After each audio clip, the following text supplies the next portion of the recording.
Hey guys, in this video I'll show you how to block a player in Monopoly Go.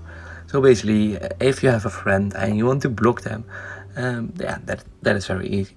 So as you see, I'm now on Monopoly Go, and let's go to the friends section in the right down corner of my screen. So in the bottom right corner of my screen, tap on friends, and here you can add friends, hide friends.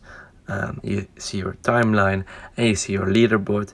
So as you see, these are my friends. I don't know them actually, but they asked to be a friend and I accept them. But if I want to block them, I can easily do that just by tapping on the name. For example, on the name of Zahir or something like that, and then I can just tap on remove.